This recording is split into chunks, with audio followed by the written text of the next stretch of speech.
9-րդ գումարման խորհրդանը սկսել է իր գործունեությունը Սիվնեթ ազգային ժողովում է հասկանալու պատգամավորների ճիշտ ամեն մի խմբակցության 3 պատգամավորի դիրքորոշումը 3 հարցի շուրջ 100 օր անց ինչ ակնկալ են ընտրողները նրանցից արդյոք խմբակցությունը պատրաստ է հակառակ կողմի իշխանություն ընդդիմության իշխանության հետ պատրաստ է աշխատել թե ոչ եւ որոնք են այդ եզրերը եւ երրորդը որոնք են լինելու առաջին օրենսդրական նախաձեռնությունները Ճիշտ է դուք պայմանական եք 100 օրը նշում հասկանում խորհրդանշական իմաստ ունի բայց այն ինչ որ մենք ծրագրում ունենք այդ ծրագիրը պետք է իրագործենք անպայման այս 5 տարվա ընթացքում եւ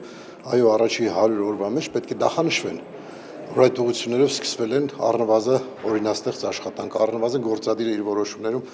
արձագանքում է այդ ծրագրային դրույթներին պետք է ակնհայտ լինի մեր քաղաքացին պետք է տեսնի որ իսկապես ճիշտ ուղղությամբ եւ ըստ ծրագրի որի ինքը ձայն է տվել իրականացվում է քաղաքացիական պայմանագիր կուսակցության կողմից 100 օր հետո իհարկե մենք լրացուցիչ եթե դուք հիշեք եւ 100 օր հետո ինձ հարց տաք փորձենք ամփոփել այդ 100 օրը Այո 8 տարի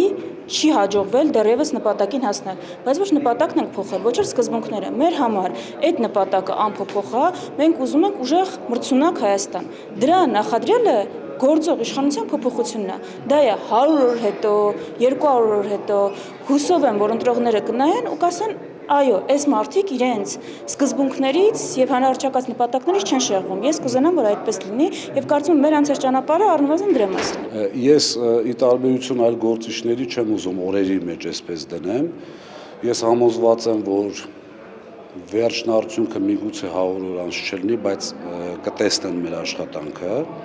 Իշխանության փոփոխությունը կատի։ Այո, վերջն արդյունքը դա իշխանության փոփոխությունն է։ Որ դեպքում կհամագործակցեք ընդդիմության հետ։ Բոլոր այն հարցերում, որտեղ պետականաշինությունը, պետական մտածողությունը գերակայում է, բոլոր նման հարցերում, պետական ծրագրերի հարցերում, պետության շահի իմաստով վստահաբար կհամագործակցենք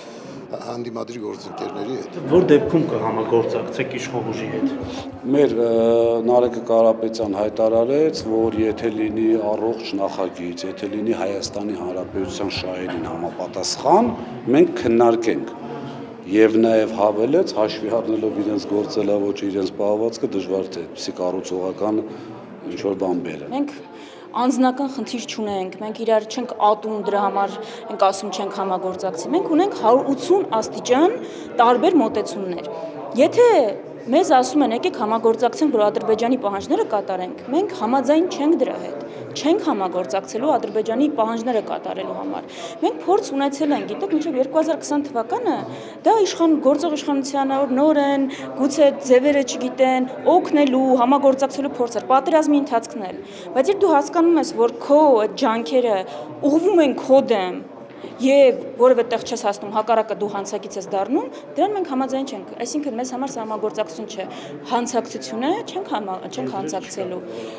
Առնվազն այս վարքը եւ այն ինչ որ հայտարարություններ եւ ուղղությունը ոչ միայն եզրեր չթողում, այլ ավելի է հեռացնում։ Իսկ առաջին օրենսդրական նախաձեռնությունները որոնք են կամ ձերը կամ Տարբեր, թույլ տվեք այս բանը չբացահայտել, քննարկումներ են ընթանում, մենք արդեն ունենք շատ մտքեր, գաղափարներ,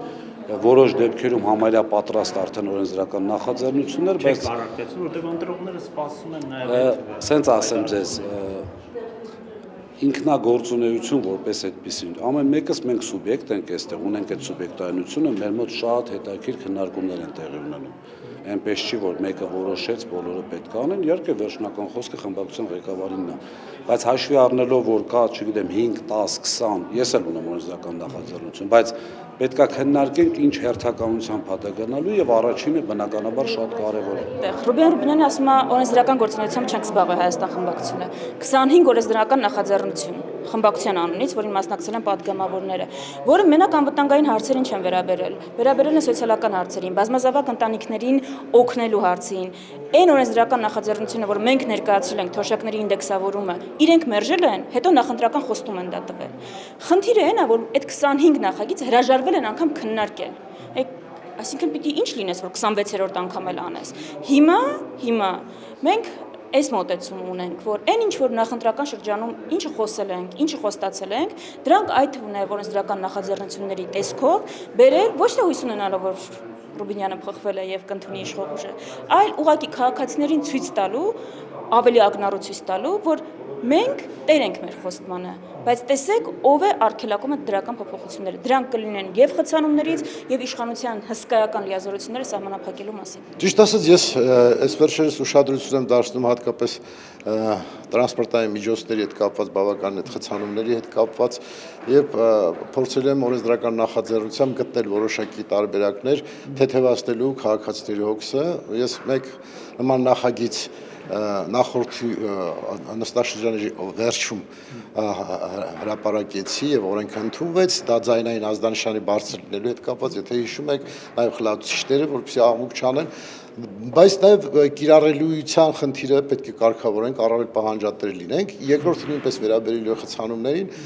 նախնական պատկերացում ունեմ, ընթացքում ձեզ կտեղեկացնեմ։